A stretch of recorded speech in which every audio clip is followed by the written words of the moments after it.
Hi, what's up, everybody? Cinephile Mike here. Today, I am joined by writer, director, and producer Rob Rice, along with actor and executive producer Jack Dylan Grazer, to discuss their new film, Ponderosa, screening at the Tribeca Festival. This film follows Zeke, a young man whose life becomes entangled with George, a wealthy real estate developer who takes an unusual interest. And what begins as an awkward relationship evolves into something far more complex as they clash over identity, belonging, generational values, and what the future should be. Blending Oh, sharp humor and thought provoking ideas, Ponderosa really explores connection, inheritance, and what happens when our world's views collide. Robin, Jack, thank you so much.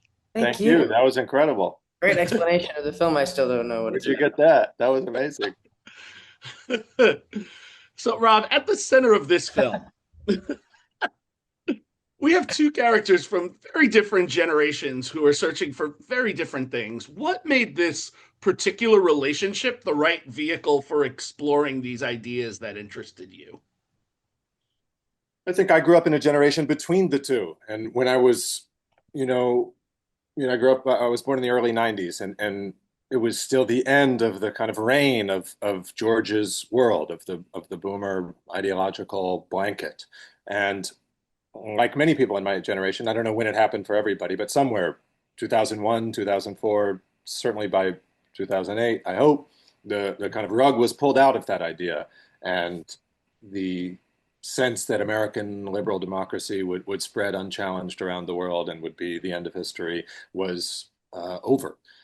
And I always was jealous of Gen Zers for being born late enough to never have believed that. I'm ashamed to have ever believed that or have been susceptible to that. And so I think, the kind of war that goes on in my head is between those two voices. And so to personify them both and have them there playing it out in front of us is a beautiful allegory for what the country, I think, is dealing with,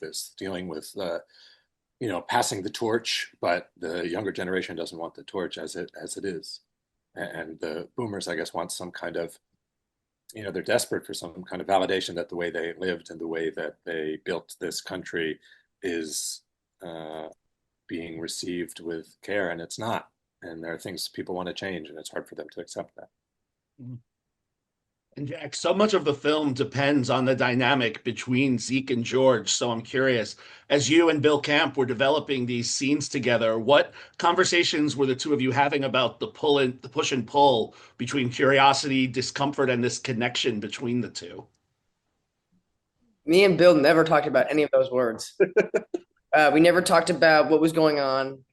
We got in little arguments that didn't feel like real arguments, but we were both. I think he might have had more control over what was happening. I mean, not that I didn't have control, which I don't even want necessarily, but I think he had a deeper grasp on his character and what I think I surrendered to something in the beginning where I was just like, I'm going to allow myself to be like a placid vehicle that keeps things copacetic but still is curious and Okay. like whatever and still nurture curiosity.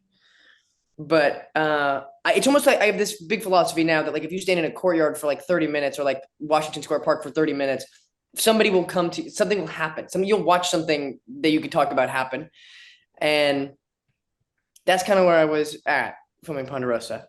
I love that. I feel Jack's performance took a lot of faith and trust Yeah. in himself and just period, because unlike most actor dynamics where you're supposed to be generous to each other, Jack was asked to give nothing.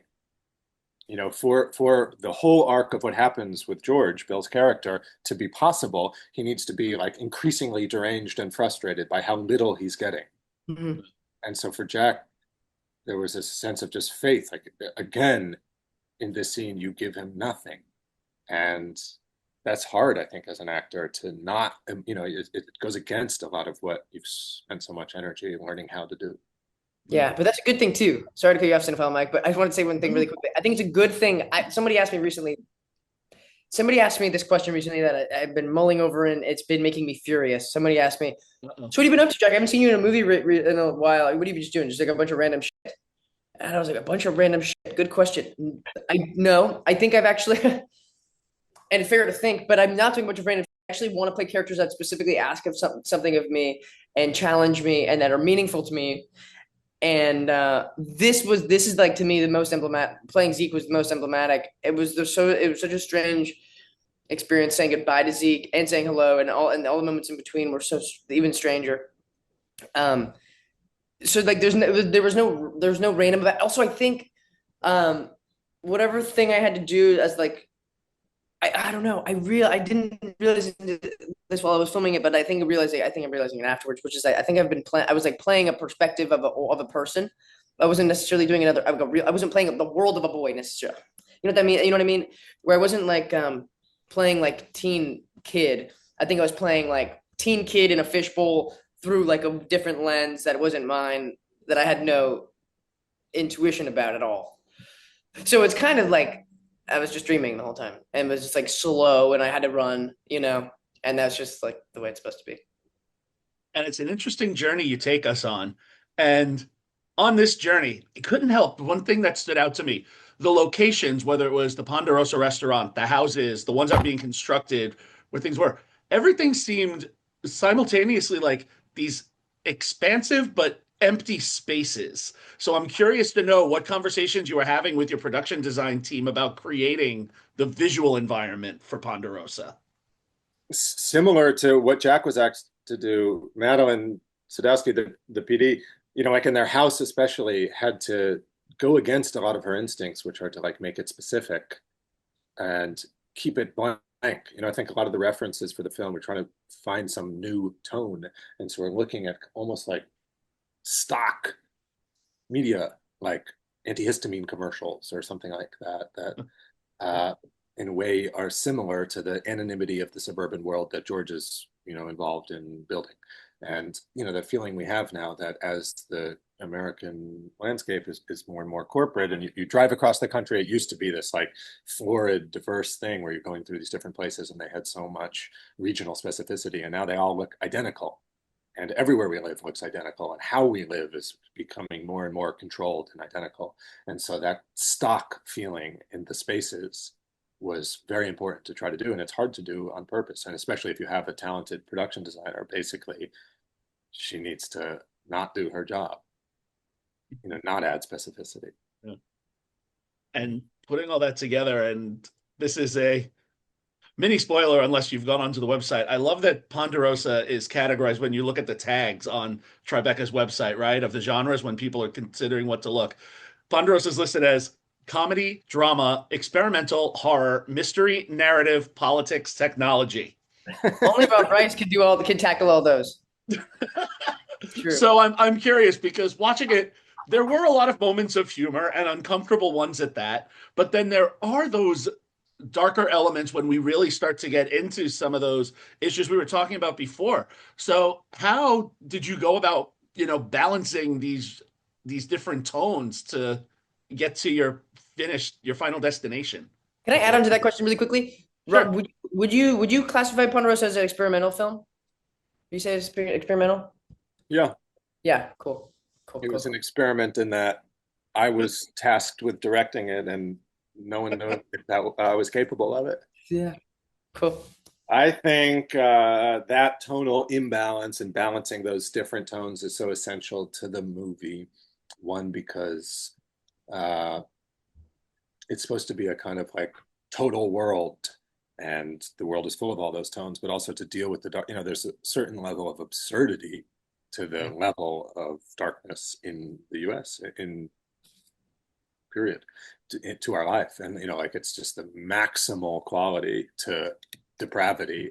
I don't know what is the like Freudian source of humor, but it is funny how much the sheer quantity of depravity is funny.